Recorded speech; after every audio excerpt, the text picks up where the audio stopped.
Ta parole est une lampe à mes pieds, une lumière sur mon sentier. Psaume 119, verset 105. La méditation.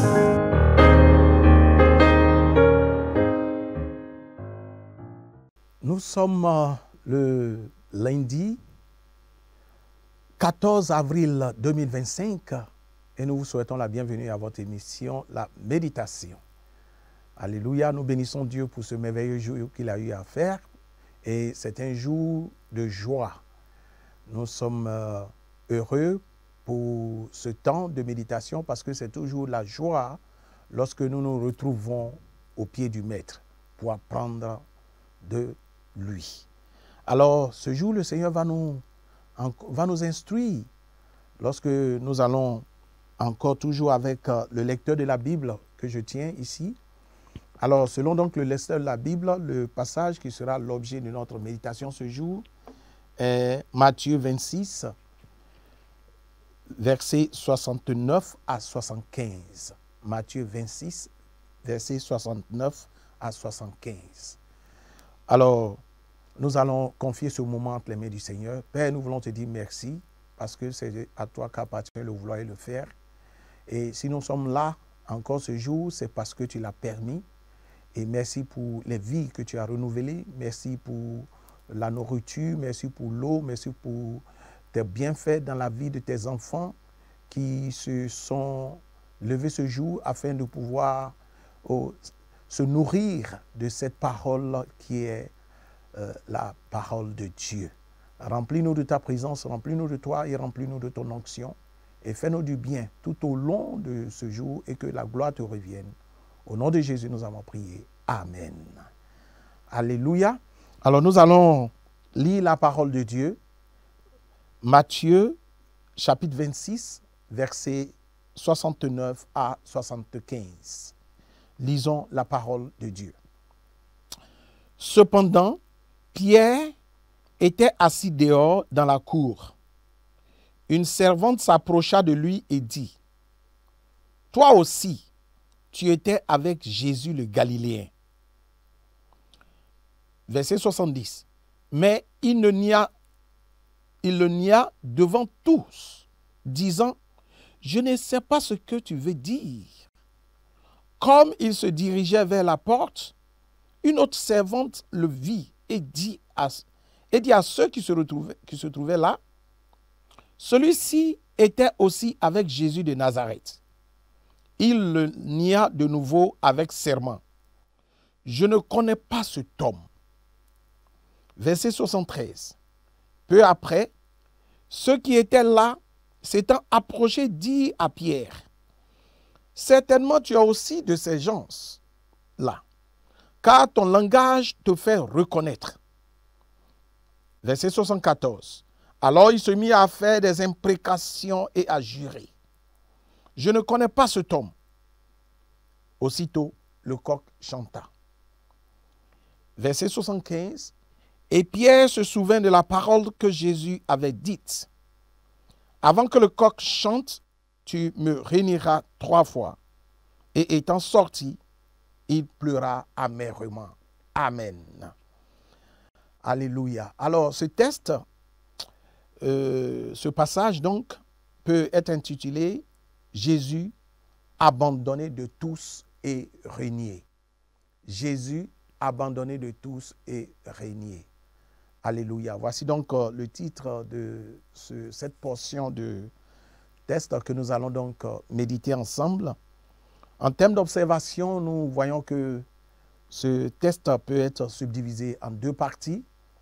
La première partie parle donc de la vulnérabilité et du reniement. La vulnérabilité de Pierre et le reniement de Pierre, que nous pouvons voir du verset 69 au verset 72.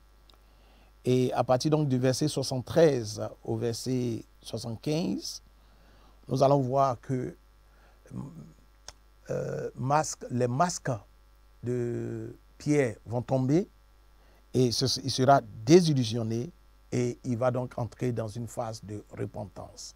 Donc ce passage-là peut s'intituler « Masque, désillusion et repentance. Alléluia.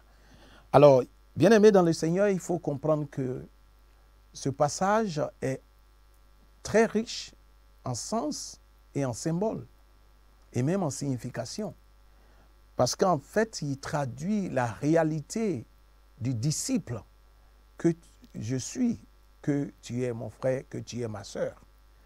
Alors, comment comprendre, pour situer un peu le contexte? Christ est avec ses disciples. Et ayant compris, ayant été identifié comme étant celui qu'il fallait abattre. Alors, le plus grand défi que nous avons en tant que disciples, c'est d'assumer ce statut de disciple. Et c'est ce qui va arriver au disciple ici qui est nommé Pierre. Pierre n'est pas n'importe quel disciple. Pierre est un disciple, j'ai envie de dire un disciple sanguin parce que c'est lui qui prend toujours les devants. Alors, Pierre donc va expérimenter ce qui va être intitulé le triple reniement de Pierre. Il va renier Jésus 3 fois, ayant été prévenu par Jésus, et ce que Jésus lui avait prédit, lui avait prophétisé, va se réaliser, et c'est alors que Pierre va entrer dans une phase de repentance. Alors, pour venir à l'interprétation, nous allons commencer par dire que Pierre se trouve dans une phase quelque peu critique parce que c'est la débandade, tous les disciples ont pris la fuite. Et Christ va se retrouver dans cette phase-là où, ayant donc pris la fuite, Pierre va faire face à des personnes qui vont finalement l'interroger sur son identité, sur son statut. Et étant donné qu'il n'est pas resté avec Christ, il s'est détaché de Christ et il a commencé à observer Christ de loin. Parce que Christ étant en difficulté, les disciples vont prendre le large. Alors, Pierre va expérimenter quelque chose d'extraordinaire. La Bible dit que Pierre était assis dehors dans la cour. Et la première personne qui vient vers Pierre, c'est une servante. Elle lui dit, toi aussi, tu étais avec Jésus le Galiléen. La Bible dit qu'il le nia. Il nia le fait que la servante l'identifie à Jésus. Devant donc la situation de conflit, je veux dire de défi, de tribulation que subissait Jésus, les disciples vont s'éloigner de lui, mais Pierre va rester à une distance bien calculée afin de le suivre de loin. Alors, lorsque la servante lui dit, mais tu étais aussi avec eux, tu es un des leurs. Et Pierre dit, non, vous vous êtes trompé, madame, je ne suis pas un Galiléen. Il dit, je ne sais pas ce que tu veux dire. Sa réponse ici prouve que, étant confus, il nia Jésus en disant, ce que tes propos même que tu tiens, je n'arrive pas à les cerner. Mais l'idée ici, c'est comprendre que Pierre était dans une phase de mensonge parce qu'il était en train de nier sa propre réalité, sa propre vérité. Il allait, comme il se dirigeait vers la porte, la Bible dit qu'une autre servante le vit et dit à ceux qui se trouvaient là, celui-ci était aussi avec Jésus de Nazareth. Alléluia. On passe du Galilée à Jésus de Nazareth. La chose commence à être encore plus précise. La Bible dit au verset 72, il le nia de nouveau avec serment. Il dit, je ne connais pas cet homme. Alors, en disant, je ne connais pas cet homme, Pierre venait encore une fois d'attester et de certifier que lui et Jésus n'avaient aucun rapport, aucune relation. Alors, à ce niveau, il faut comprendre que beaucoup sont les croyants qui parfois nient Jésus dans leur comportement, dans leur agissement, dans les actes qu'ils posent. Parfois, vous allez entendre certaines personnes dire, lui là aussi, il dit qu'il est chrétien. Parce que ce dernier a posé un acte que même un non-chrétien n'aurait pas pu poser. Parce que celui-là a eu une attitude, a tenu des propos, a calomnié, a jalousé, a haï son frère, comme s'il était un non-chrétien. Bien-aimé dans la foi, accepter Jésus-Christ comme son sauveur et son Seigneur personnel mène à une transformation de la vie, mène à une transformation du cœur. Être un disciple de Christ, c'est s'identifier totalement à lui. Oui, c'est de cela que l'apôtre Pierre a souffert ici, a expérimenté ici. Au verset 73, la Bible dit que peu après ceux qui étaient là, s'étant approchés, dit à Pierre. Là, ce n'est plus, on est passé d'une première servante à une deuxième servante, et là, ce sera un groupe de personnes. Certainement, tu as aussi de ces gens-là, car ton langage te fait reconnaître. Bien-aimé dans le Seigneur, effectivement, quand tu donnes ta vie à Jésus, ton discours change, ton langage change, ton vocabulaire change. Alléluia. Et ce groupe de personnes a identifié Pierre à Jésus par rapport à sa manière de parler. Alléluia. Et Pierre, encore une fois, va se mettre à faire des imprécations et à jurer. Il dit, pour rien au monde, je ne l'ai connu. Que malheur m'arrive si vous dites que je connais ce monsieur. Et vous vous trompez éperdument. Il dit, je ne connais pas cet homme. La Bible dit, lorsqu'il a déclaré pour la troisième fois que je ne connais pas cet homme, aussitôt le coq chanta. Et c'est comme si au chant, la prophétie du maître venait de s'accomplir. Et Pierre venait de comprendre qu'il y a quelque chose, une délivrance qui venait de s'opérer dans sa vie. Oui. Pierre venait de se rendre à la vérité que sûrement cet homme est Dieu. Alléluia. Alors, Pierre va donc se souvenir de la parole que Jésus avait dite. Avant que le coq ne chante, tu me réuniras 3 fois. Et étant sorti, il pleura amèrement. La Bible dit qu'il pleura amèrement. Pourquoi il pleura amèrement? Il pleure amèrement parce qu'il vient d'évaluer et de comprendre que pour la 3e fois, son masque était tombé et il a été mis à découvert. La Bible déclare qu'il n'y a rien de caché dans ce monde qui ne sera découvert.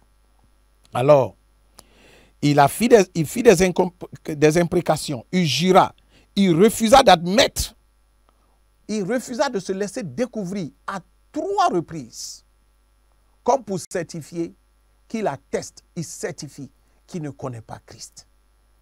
Bien-aimés dans le Seigneur, parfois, devant l'adversité, nous réunions aussi Christ. À l'image de Pierre, parfois nous posons des actes et le monde se demande si nous connaissons véritablement ce Christ que nous prêchons. C'est pourquoi nous devons faire attention. La transformation doit être radicale. La transformation doit être totale. Nous devons assumer notre foi. Bien-aimés, il y a parfois des chrétiens qui ne peuvent pas tenir une Bible en main parce qu'ils ne veulent pas qu'on sache qu'ils sont des chrétiens. Il y a parfois certains chrétiens qui ont honte de la parole de Dieu, qui ont honte de tenir la Bible, qui ont honte de prier, qui ont honte de montrer leur foi. Et cela pose un problème. Parce qu'il y a des pierres parmi nous. Il y a des pierres qui n'osent pas se présenter, admettre, qui confessent que Christ est Seigneur à la gloire de Dieu le Père Tout-Puissant. Ce jour, la parole de Dieu nous interpelle sur l'attitude de Pierre, mais encore plus sur notre attitude, où parfois au service, nous ne voulons pas qu'on sache que nous sommes des chrétiens, ou au service, nous nous fondons dans la masse. Or, la Bible nous rappelle que nous sommes le sel et la lumière du monde.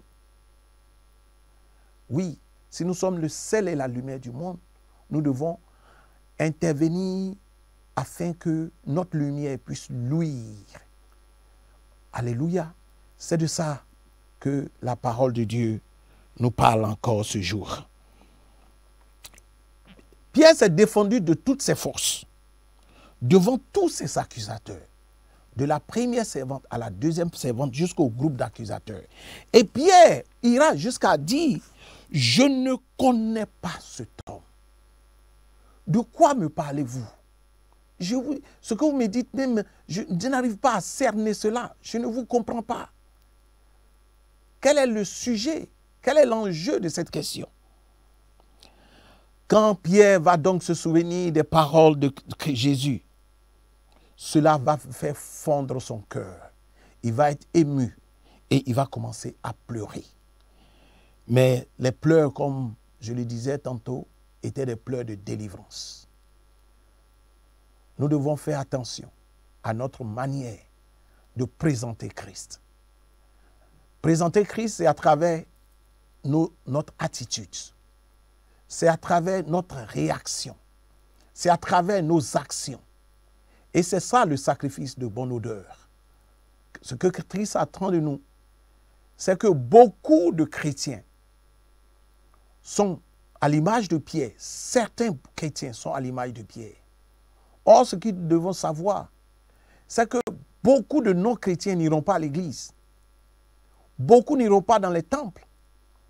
Parce que beaucoup ne liront même pas la Bible.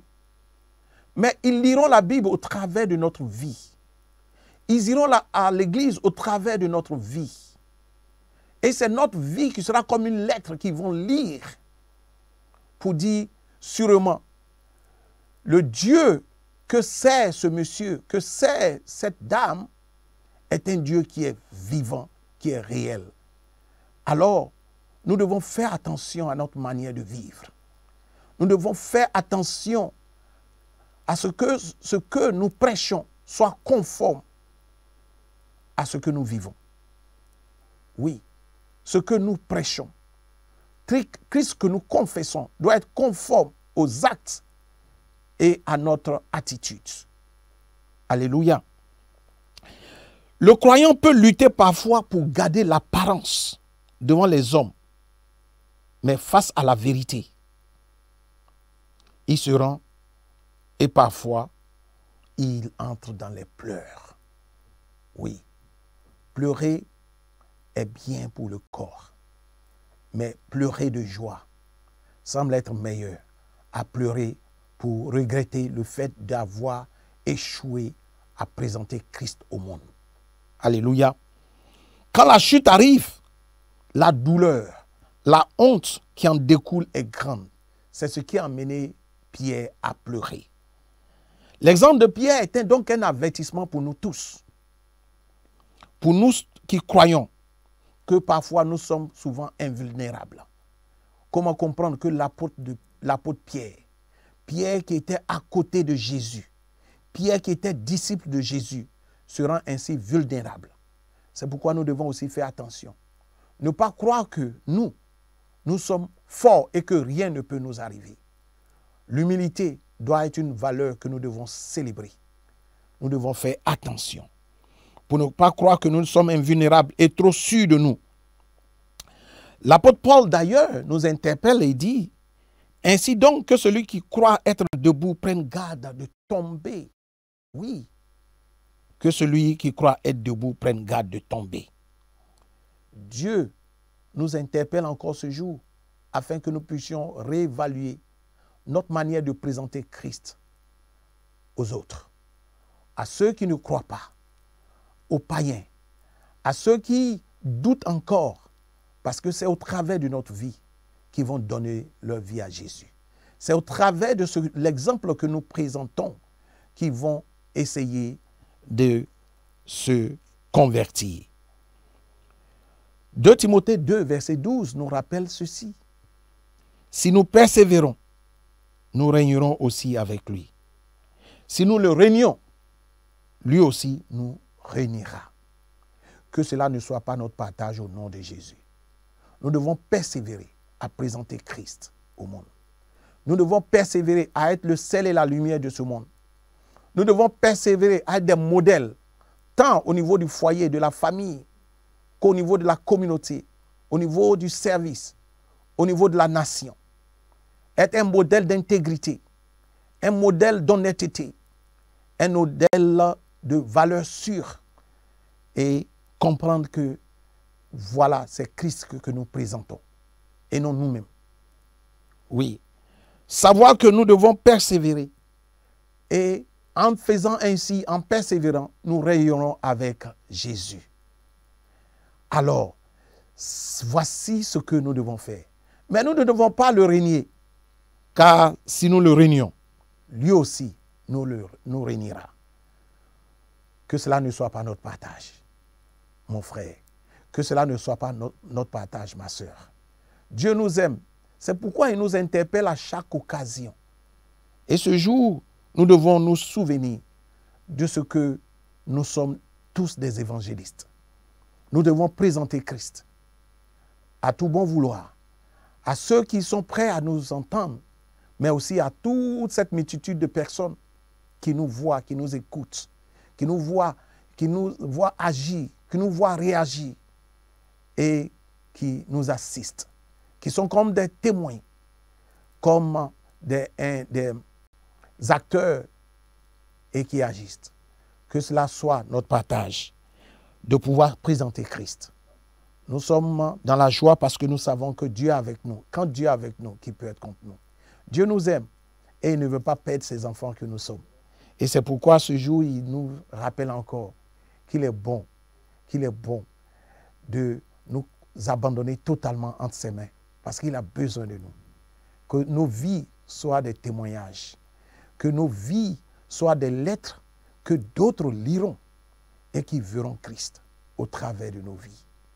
Que cela soit ainsi dans nos foyers, que cela soit ainsi vis-à-vis de nos épouses, de nos époux, que cela soit ainsi vis-à-vis de nos enfants. Parce que les enfants nous regardent. Comment papa adore Dieu, comment maman adore Dieu. C'est cet exemple-là qu'il va repérer, qu'il va recopier, qu'il va reproduire. Et le plus grand héritage que nous pouvons laisser aux enfants, c'est Jésus-Christ. Il est bon de leur laisser des véhicules. Il est bon de leur laisser des immeubles. Il est bon de leur laisser des bâtiments. Mais le plus grand de tout cela, c'est de leur laisser Christ. Que cela soit ainsi dans tous nos foyers, dans toutes les familles, au nom puissant de Jésus. Père éternel, nous voulons te dire merci parce que ce jour, tu viens encore de nous apprendre que nous avons un rôle plus qu'important à jouer. Celui d'être des lettres qui transpirent Christ. Celui d'être des témoignages vivants de Christ. Qu'au travers de nos vies, des âmes puissent être gagnées à Christ. C'est de ce que tu nous rappelles encore ce jour. Seuls nous ne pouvons pas. Nous avons besoin de ton esprit. C'est pourquoi nous voulons bénir Dieu pour ce temps et ce moment. Et bénir toutes les vies qui sont connectées actuellement. Parce que Dieu attend beaucoup de nous. Et c'est une responsabilité. Et nous devons l'assumer pleinement, sans faux fuir, sans fioriture. Parce que Dieu est avec nous. Dieu en nous et Dieu est pour nous. Que la gloire de Dieu soit notre partage. et que nos vies soient des vies qui glorifient le nom de Dieu et que le nom du Seigneur Jésus soit magnifié en tout temps et en tout lieu. C'est au nom de Jésus que nous avons médité ce jour. Amen. Que la paix du Seigneur soit votre partage. Shalom.